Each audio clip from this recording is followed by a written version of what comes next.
Saya udah keluar, saya masuk lagi, saya keluar ke depan lagi, saya masuk lagi. Terus saya mikir, apa ya yang kurang?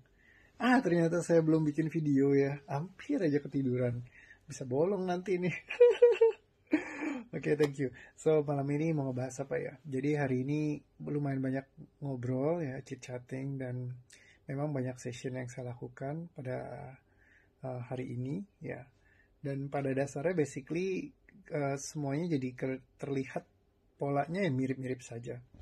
Banyak klasifikasi emosi di dalam diri kita yang pernah kita pelajari sebelumnya dalam kehidupan ya. Misalkan kayak ada klasifikasinya orang, misalkan fobia terhadap hewan tertentu, misalkan fobia terhadap tempat yang sempit, fobia terhadap ketinggian, fobia terhadap air, semuanya ada namanya masing-masing. Tapi bentuk fobia sebenarnya sama. Itu adalah blok emosi yang menyimpan story-nya sendiri. Jadi ada ceritanya yang embedded sama blok emosinya. Nah, ketika dilepaskan, fobianya hilang. Nah, sama juga kepada kalau misalkan kita merasakan takut. Takut itu kenapa kita bisa sampai takut? Takut juga adalah blok emosi yang tersimpan dalam bawah sadar kita, yang dia punya story-nya sendiri. Jadi setiap ini punya ceritanya masing-masing. Nah, ketika dilepaskan, maka hilang semua ya, dan rasa takutnya jadi nggak ada lagi terkait dengan hal itu. Nah, sama misalkan kayak khawatir juga bentukan emosi, yang bentuknya adalah blok emosi. Jadi semua anxiety itu adalah blok emosi. Mungkin halnya beda-beda ceritanya, dia punya story-nya masing-masing, tapi strukturnya sama. Jadi intinya adalah blok emosi ini ketika dilepaskan, maka dia akan hilang, termasuk dengan story-nya disepit. Dia nggak akan peduli lagi dengan kejadian-kejadian seperti itu dengan hal yang sama. Kalau clean ya, dihilangkan benar-benar yang bersih. Ingat yang saya bilang, totally deep cleaning. Jadi benar-benar bersih total gitu. Karena banyak yang kayak melepaskan, tapi itu nggak truly melepaskan yang kayak belum sepenuhnya. Ya, kalau sepenuhnya itu kayak benar-benar total kosong, Anda tidak merasakan apa-apa ketika ngebayangkan hal tersebut lagi misalnya. Contoh kayak sahabat saya yang saya ada banyak sih, bukannya cuma satu orang ya. Banyak banget klien saya yang kayak gini. Jadi mereka datang, mereka bilang, kok saya udah doa pelepasan, saya sudah begini begitu, tapi rasanya masih keselnya setiap kali ada orang ini masih ke-trigger. Padahal saya udah maafkan dia. Nah, jadi ada lagi yang ngomongnya, kalau yang itu dia penyadaran ya, karena dia masih merasa bahwa dia belum bisa melepaskan sepenuhnya. Walaupun dia doa sudah pelepasan segala macam. Nah, terus ada juga yang sahabat yang lain, kalau dia memang merasa dia udah benar gitu. Saya udah doa melepaskan kok. Tapi kenapa orang ini nggak bisa sih begini? Kenapa dia masih begitu sama saya? Dasar nggak tahu untung, bla bla bla bla bla bla. Nah, itu yang tipe dia nggak sadar bahwa dia masih menyimpan emosinya. Jadi ada yang sadar, mereka sadar bahwa mereka masih menyimpan emosinya. Kalau yang satu ini merasa dia sudah lakukan dengan benar, ya masuk jebakan Batman itulah yang kemarin saya pernah cerita ya sebelumnya. Jadi jebakan spiritual, seolah-olah kita udah paling spiritual, mungkin saya istilahnya itu adalah jebakan spiritual.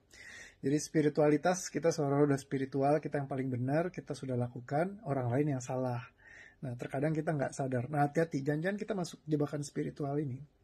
Hal yang paling merepotkan adalah hal seperti itu. Di saat kita sudah merasa kita yang udah paling benar, kita belajar semua keilmuan yang paling bagus. Saya yang belajar melepaskan gitu ya. Saya gurunya, saya trainernya gitu. Nah, terkadang justru yang bikin itu malah bikin kita jadi nggak bisa ngelihat, jadi blind spotnya kita, karena kita merasa kita sudah melakukan dengan benar. Nah, selama kita bergerak dari benar salah ini, terkadang kita jadi nggak menyadari bahwa ternyata yang kita lakukan masih bisa saja salah gitu. Nah, jadi ketika dia datang seperti itu, dan beruntungnya sih kalau dia mau merendahkan hati untuk memang dia diinformasikan bahwa kalau seperti ini berarti kamu masih menyimpan rasa nggak enaknya, jadi kamu belum sepenuhnya melepaskan. Nah, karena kerendahan hatinya dialah akhirnya dia jadi bisa, oh ternyata seperti itu, ya sudah berarti saya perlu belajar cara melepaskan yang benar. Ya udah, akhirnya dia ikutin patternnya, dia bisa melepaskan blok emosinya.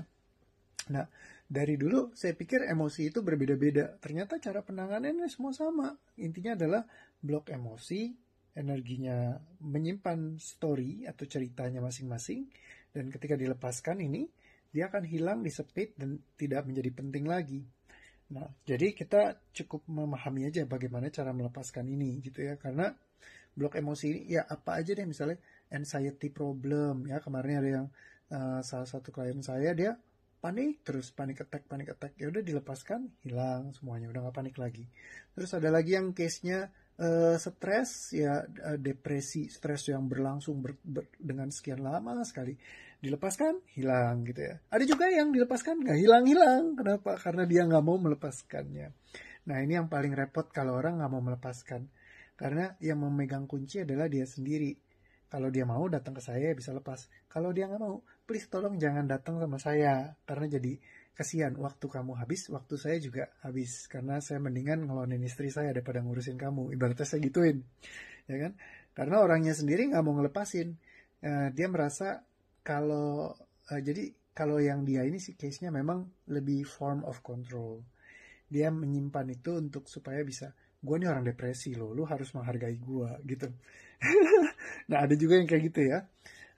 Jadi istilahnya kalau mirip kayak Munchausen syndrome, yaitu sindrom di mana orang itu mempertahankan masalahnya dia untuk mendapatkan sesuatu yang biasa disebut dengan istilah secondary gain, atau ada keuntungan tersendiri ketika seseorang mempertahankan emosi itu ada dalam dirinya, atau misalkan ada yang sakit, sakitnya itu dipertahankan. Contoh ya, banyak sekali penelitian ketika orang tua itu kangen sama anaknya, mereka sakit gitu ya.